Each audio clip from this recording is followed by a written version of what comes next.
অভিশাপ দিলাম, তোমার ওই যদু বংশ সব ধ্বংস হয়ে যাবে, আর তোমার মৃত্যু হবে এক ব্যাধের হাতে। এই অভিশাপ দেওয়া মাত্রই যখন মাতা গান্ধারী কাঁদছেন, সমস্ত স্বরাজ সবাই যারা যারা ছিলেন সবাই এসে মাতা গান্ধারীকে বলছে, কি অভিশাপ দিচ্ছ তুমি? হরি বল হরি বল। ফিরিয়ে নাও, ফিরিয়ে নাও অভিশাপ। ভগবান রথ থেকে নেমে উঠে বললেন, নেমে এসে বলছে, তোমরা বাধা দিও না, তোমরা বাধা দিও না, তাকে বলতে দাও, সে তো ভুল কিছু বলেনি। হরি বল হরি বল। এটাই ভগবান মা। শতপুত্র হারা জননী, কুরুক্ষেত্রের যুদ্ধের জয়ের আনন্দ যেমন আমি ভোগ করেছি, তেমন যারা পরাজিত হয়েছে সেই পরাজয়ের কষ্টও আমি পেয়েছি। সকল মায়ের আশীর্বাদ যেমন আমি পেয়েছি, তেমন সকল মায়ের অভিশাপও আমি লাভ করতে চাই। আমি মায়ের অভিশাপ মাথায় করে নিলাম, কথা দিলাম মা, তোমার কথাই সত্য হবে। যদু বংশ ধ্বংস হয়েছিল মা ওই প্রভাস নদীর তীরে। যখন এই 56 কোটি যদু বংশ সবাই বড় হয়, পরিপূর্ণ যৌবন বয়স, তখন তারা ধরাকে সরা জ্ঞান করতে শুরু করে, গুরুজনকে মান্য দেন না, সম্মান করে না। এই 56 কোটি যদু বংশের মধ্যে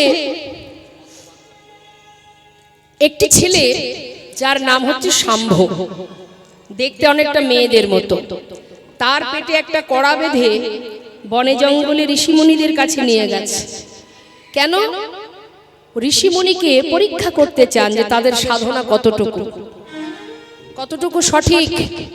তাই ঋষিমুনিকে পরীক্ষা করার জন্য যখন তাকে নারী সাজিয়ে নিয়ে গেছে, এই যে অমনিবর যুগ যুগ ধরে সাধনা করছো, একটু বলো না এর গর্ভে কে জন্ম নেবে? মুনিবর সবই জানতে পারছেন, বারবার বলছে তোরা ঘরে ফিরে যা, আমাদের সাধনায় বিঘ্ন ঘটাস না। কিন্তু কে শোনে কার কথা? তারা কোনো রকমেই সেখান থেকে সরছে না, বারবার বিরক্ত করছে মুনি ঋষিকে। মুনিবর বলছে, দেখ বালক, তোরা ঘরে যা, আমাদেরকে এইভাবে বিরক্ত করিস না, আমাদের সাধনা করতে দে। কেন? ও এই তোমাদের সাধনা? তোমরা বলতে পারছো না যে এই নারীর গর্ভে কে জন্ম নেবে? সঙ্গে সঙ্গে মুনিবর বলেন, তবে শোন, বারবার বিরক্ত করছিস যখন, তবে শুনে যা, এর গর্ভে যে জন্ম নেবে এর হাত দিয়ে তোর এই 56 কোটি যদু বংশ ধ্বংস হবে। এই কথা শুনে সবাই ঘরে চলে গেল মা। ঘরে যাবার পর ভগবান কৃষ্ণ, মানে ওই যে কড়াটা বেঁধেছিল গর্ভে, ওই কড়াটা কিন্তু একটি ফাল হয়ে প্রসবিত হলো। আর সেই ফালটাকে নিয়ে যেই না গোবিন্দের কাছে গেছে, গোবিন্দ সেই ফালটা দেখে তার আর বুঝতে বাকি নেই। সে বলে উঠলেন, তোমরা এক কাজ করো বালক, তোমরা সবাই মিলে প্রভাসের তীরে যে পাথর আছে ওই পাথরে ঘষে ঘষে এটাকে শেষ করে দাও। তখন সবাই মিলে ওই পাথরে ঘষতে শুরু করেছে। ঘষতে ঘষতে কিন্তু মা যত ঘষছে তত ফেনা বাহির হচ্ছে, আর ওই ফেনাগুলো ওই নদীর ধার বরাবর বয়ে যাচ্ছে। আর যত নদীর ধার বরাবর বয়ে যাচ্ছে ওই ফেনা থেকে নল খাগড়ার গাছ তৈরি হচ্ছে। অবশেষে যখন এতটুকু বাকি আছে, ফাল ঘষতে ঘষতে আর এতটুকু বাকি আছে, তখন সেটাকে জলের ভিতরে ফেলে দিয়েছে। আর সেই ছোট্ট ফালটা খেয়েছে কে না, রাঘব বোয়াল নামে একটি মাছ। যখনই সেই মৎস্য ওই ফালটা সেবা করেছে, তার মধ্যে হঠাৎ ওই ধীবরেরা মাছ ধরে না, এই ধীবরেরা যে জাল ফেলেছে ওই রাঘব বোয়াল মাছটা জালে পড়েছে। রাঘব বোয়ালকে তুলে নিয়ে যখন কর্তন করেছে, তার পেটের ভিতর থেকে সেই ফালটা বেরিয়ে এসেছে। এবার ধীবরেরা ফাল দিয়ে কি করবে? তখন সেই ফালটাকে নিয়ে জঙ্গলে ছুঁড়ে ফেলে। আর সেই ফালটা কুড়িয়ে পেল কে? দেখুন ভগবানের কি লীলা, সবই কিন্তু মা পরিকল্পনা। হ্যাঁ, কল্পনা করেই রেখেছেন ভগবান। ওই ভগবান ওই ফালটা পেয়েছে কে? জরা নামের ব্যাধ। এই জরাকে রাম অবতারে প্রভু রামচন্দ্র যখন মা সীতাকে উদ্ধার করতে যান, সেই সময় বালিকে হত্যা করেছিলেন পিছন থেকে তীর দিয়ে, বিনা যুদ্ধে তাকে হত্যা করেছিল। কিন্তু বালির পুত্র অঙ্গদ সেটা জানতেন না। যখন মা সীতাকে উদ্ধার করার জন্য প্রভু রামচন্দ্রকে এই অঙ্গদ অনেকভাবেই সাহায্য করেছিলেন, বিভিন্ন ভাবে তাকে সহযোগিতা করেছিলেন। তাই ভগবান প্রভু রামচন্দ্র বলেছিলেন, অঙ্গদ, তুমি যেভাবে আমায় সেবা দিয়েছো আমি সন্তুষ্ট, তুমি আমার কাছে বর চেয়ে নাও। তখন সেই অঙ্গদ ভগবানের কাছে চেয়েছিলেন, হে প্রভু, জানি না বিনা যুদ্ধে কে আমার পিতাকে হত্যা করেছিল, পিছন থেকে তীরভেদ করে যে আমার পিতাকে হত্যা করেছিল, আমার এটাই চাওয়া তোমার কাছে, হে প্রভু, আমিও যেন তাকে প্রাণে মারতে পারিনি। তাই গৌর হরি বল হরি, আমিও যেন তাকে মারতে পারি, যে আমার পিতাকে হত্যা করেছে আমিও তাকে হত্যা করতে চাই। এই কথা শুনে ভগবান বললেন, তথাস্তু, তোমার মনোবাঞ্ছা পূর্ণ হবে। তাহলে ভাবুন মা, ভগবান কোনো কর্ম করে যদি তার সাজা সে নিজে গ্রহণ করেন, সে তো ইচ্ছাকৃত করেননি, তার পিছনে তো কারণ ছিল, আমরা সবাই জানি। তথাপিও তিনি জীবকে শিক্ষা দিলেন, রে জীব, জানতে হোক আর অজান্তে হোক, পাপ যদি কেউ করে থাকে সাজা তো তাকে পেতেই হবে। ভাববেন না অজান্তে কিছু করলে তাতে পাপ হয় না, ভুল কথা। অজান্তে কোনো কর্ম করলে, ভুল কর্ম করলে তারও পাপ আছে। আপনি অজান্তে যদি আগুনে হাত দেন, আগুন ছাড়বে? যার যেটা ক্রিয়া সে কিন্তু দেখা দেবেই দেবে। এবার কি হলো, সেই যে বালিপুত্র অঙ্গদ, যে কিনা দাপর যুগে জরা নামের ব্যাধ, তার কাজ কি পাখি ধরা, বনের ভিতরে পাখি ধরে, পাখি মারে। এবার ওই ছোট্ট ফালটাকে পেয়ে তীরের আগায় সুন্দর করে বিধে রেখেছে, কেন? এটা দিয়ে পাখি মারতে সুবিধা আরো বেশি। তাই সেই তীরটাই মেরেছিলেন ভগবান। যজ্ঞ সম্পন্ন করবার পর নিম্ন বৃক্ষের ডালে ছিলেন বসে, আর তার চরণটা নিচে দুলছিল। মাছরাঙা পাখি ভেবে যখন সেই ব্যাধ তীর ভেদ করে, ভগবান তখন ভূমিতে পতিত হন। তাই গৌর হরি বল হরি। আরো অনেক কারণ আছে মা, বিভিন্ন কারণের জন্যই তার এই যজ্ঞ। তা এবার দেখুন, ভগবান কৃষ্ণচন্দ্র যখন বৃন্দাবন থেকে যাত্রা করেন, চলে যান কোথায়? দ্বারকায়। চলে যাবার পর বৃন্দাবনের কি অবস্থা আমরা একটু পদাবলীর মধ্যে দিয়ে শ্রবণ করব। হ্যাঁ, শ্রীমতী রাধারানী আমার, ক্ষণে চৈতন্য ক্ষণে অচৈতন্য, শত বৎসর হারা হয়েছেন রাধারানী। একটা কথা মাথায় রাখতে হবে মা, ভগবানকে যারা ভালোবাসেন, ভগবান কিন্তু তাদের পদে পদে আঘাত দেন। সে কথা শুনে যদি আপনারা ভাবেন তাহলে আর ভালোবাসবো কেন, কষ্টই যদি পাই। ভগবান বললেন, যে করে আমার আশ আমি তার করি সব নাশ। সব নাশ মানে আমাদের ভিতরে লোভ, লালসা, কামনা, বাসনা, চাওয়া পাওয়া, অহংকার। অহংকার তো শুধু অর্থে হয় না, বিভিন্ন রকমের অহংকার আছে। পাণ্ডিত্যের অহংকার, অর্থের অহংকার, রূপের অহংকার, তা সমস্ত রকমের অপরাধমূলক আমাদের ভিতরে যা কিছু আছে সেগুলো একটু একটু করে নাশ করে দেন যদি কেউ ভগবানের শরণাপন্ন হন। তাই প্রভু বললেন, যে করে আমার আশ আমি তার করি সবে নাশ, তথাপিও যে না ছাড়ে আমার পাশ আমি হই তার দাসানুদাস। নিতাই গৌর হরি বল। আজ ভগবান কৃষ্ণচন্দ্র তিনি বৃন্দাবন থেকে যাত্রা করার পর শ্রীমতী রাধারানী আমার সখী বেষ্টিত হয়ে মৃত্তিকার উপরে নয়নের জল দিয়ে মৃত্তিকা ভিজিয়ে তার উপরে কৃষ্ণ মূর্তি অঙ্কন করছেন।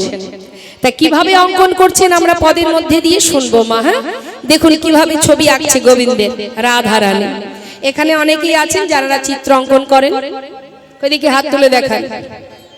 চিত্র অঙ্কন করেন কে? ছবি আঁকে কে? আচ্ছা বেশ, কি বলছে পদাবলিতে? আহা কৃষ্ণ কৃষ্ণ বলি কাঁদি বাহু তুলি মরমে দারুণ ব্যথা।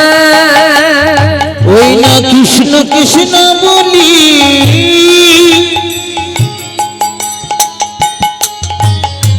কাঁদে বাহু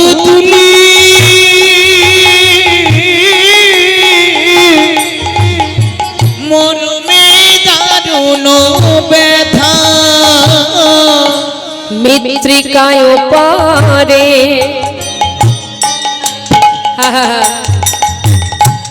মূরতি আঁকিয়া দেখো কহয়ে তার শনে কথা মৃত্তিকার উপরে মূরতি আঁকিয়া কহয়ে তার শনে কথা বলে একবার বধূ তুমি কথা বলো বলে একবার বধূ তুমি কথা বলো ফিরে আসো কিবা নাইবা আসো শুধু একবার বধূ কথা বলো ফিরে আসো কিবা হরিব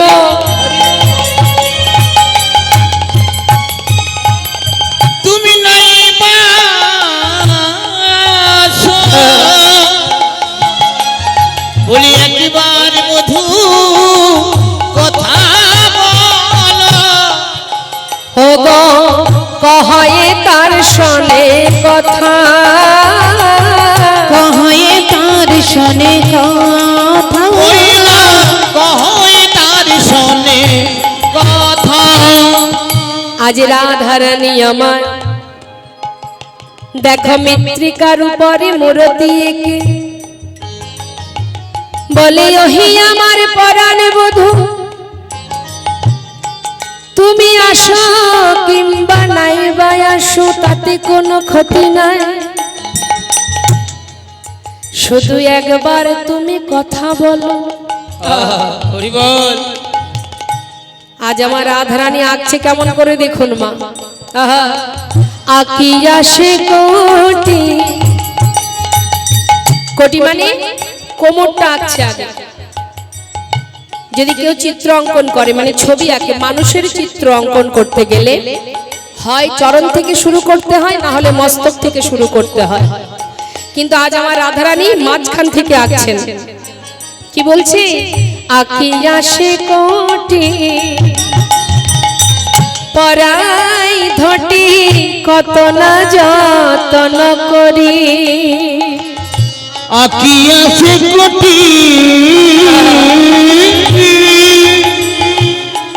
পরাইয়া ধটি কত না যতন করি আবার নাভি সরোবর দেখো আঁকিল তার পর কত না যতন করি নাভি সরোবর আকিল তার পর কত না যতন করি যেই না কোমরটা এঁকেছে মা কোমরটা আঁকা মাত্র সখীরা রাধারানীকে চেপে ধরেছে হ্যাঁ রে রায় এই রায় গুরু ধরে অঙ্কন শিখেছিলি সব কি ভুলে গেলি রে হ্যাঁ এটা কি আঁকাচ্ছিরি বল দেখি এইভাবে কেউ অঙ্কন করে না মস্তক থেকে না চরণ থেকে কি হয়েছে বল দেখি তো শ্রীমতী রাধারানী বলেছেন সখী ললিতা রে না না আমি অঙ্কন ভুলি নাই তবে আঁকলি না কেন চরণ থেকে আঁকলি না কেন মস্তক থেকে আঁকলি না কেন ওরে ললিতা রে যদি আমি বধুর বদন আঁকি আমার পরাণ বধুর ওই যুগল নয়ন খানি ওই জোড়া ভুরু বাঁকা নয়ন যদি একবার আমার চোখে পড়ে যায় হরি বল হরি বল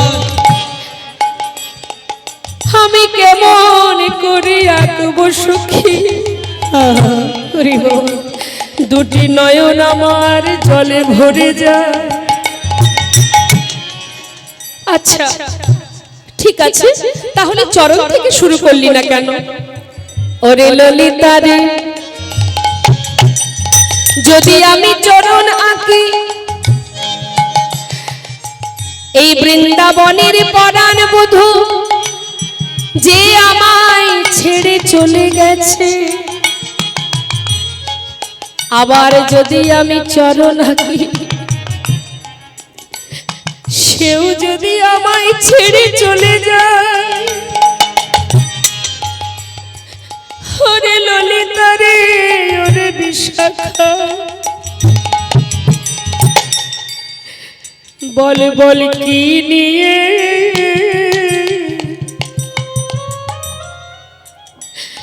এই ব্রজে রইব, বল কি নিয়ে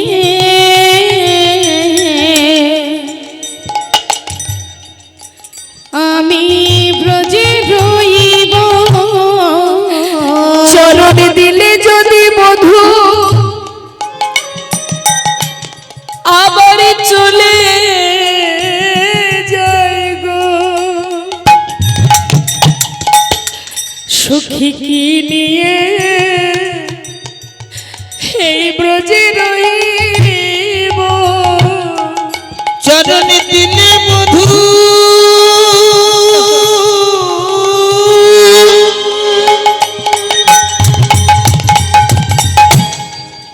ললিতা রে, আমি এই ব্রজে রব, আমি কি নিয়ে হরি আমি বল। ব্রজে রহিব। সখীরা বলে উঠবে রাধে রাধে, তোর মতো ভজন তোর মতো সাধন কে বা জানে সখী। আজ আমার রাধারানী বলছে সখী ললিতা রে, আমার বধূ আসুক কিংবা নাই আসুক, ভালোবাসুক কিংবা নাই বাবাসুক, আমার কোনো দুঃখ নাই। কেন জানিস, আমার বলতে সর্বস্ব তো আমি তাকে দিয়েছি, সে যেমনটা রাখবে আমি তাতেই খুশি। আজ আমার রাধারানী পরপর রাখছেন মা, দেখুন নাভি সরোবর অঙ্কন হলো, কোমরটা আঁকা হলো, এবার আস্তে আস্তে উপরের দিকে আঁকছে। কি আঁকেছে? বাহু দুটি আঁকি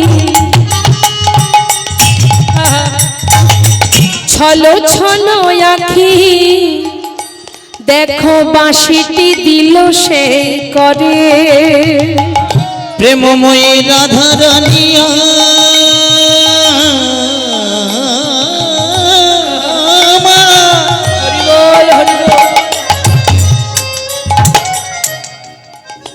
তার প্রাণনাথের ছবি অঙ্কন করে,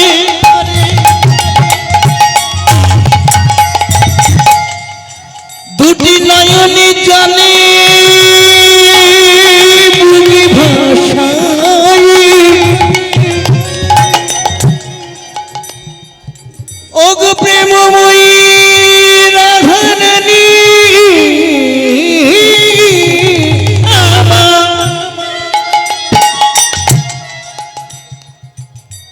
তার প্রাণনাথের ছবি অঙ্কন করে গো,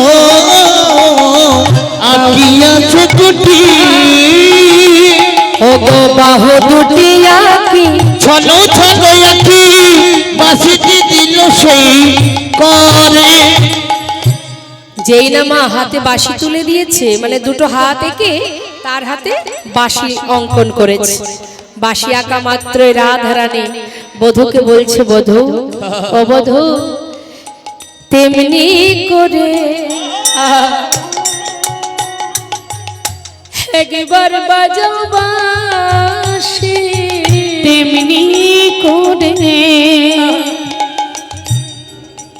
একবার বাজাও বাঁশি, যে বাঁশি শুনে আমি ঘরে রইতে নারী,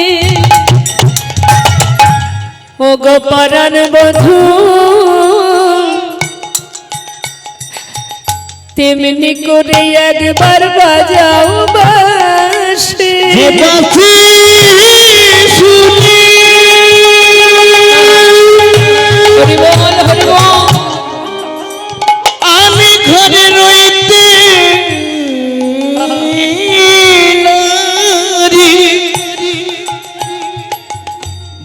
তেমনি করে একবার বাজাও বাঁশি। কণ্ঠ কুম্ভ কিবা অনুপম সভা আঁকিল পরে পরে। কণ্ঠ কুম্ভ কিবা অনুপম শোভা আঁকিল তার পরে পরে। কণ্ঠ পর্যন্ত আঁকা হয়েছে মা, বাকি রয়েছে বদনখানি। দেরি না করে রাধারানী আমার এবার বদনটা অঙ্কন করেছেন। আর অঙ্কন করা মাত্র নিজেকে আর স্থির রাখতে না পেরে যে মৃত্তিকার উপরে বধূর বদন অঙ্কন করেছে সেই অঙ্কনের মানে বধূর বদনের উপরে নিজের বদনটা রেখেছেন। নিজের বদনটা রেখে চোখের জলে সেই বদন ভিজিয়ে রাধারানী বলছেন, মুখে মুখ দিয়া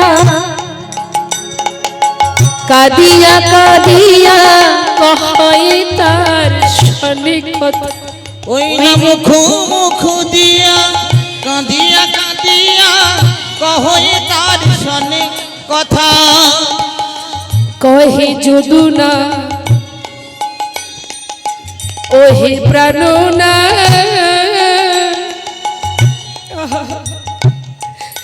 দেখো গো রাধার ব্যথা। কহে যদুনাথ ওহে প্রাণনাথ দেখো হে রাধার ব্যথা। তুমি একবার এসে দেখে যাও গো, তুমি একবার এসে দেখে যাও গো। আমাদের রাধারানী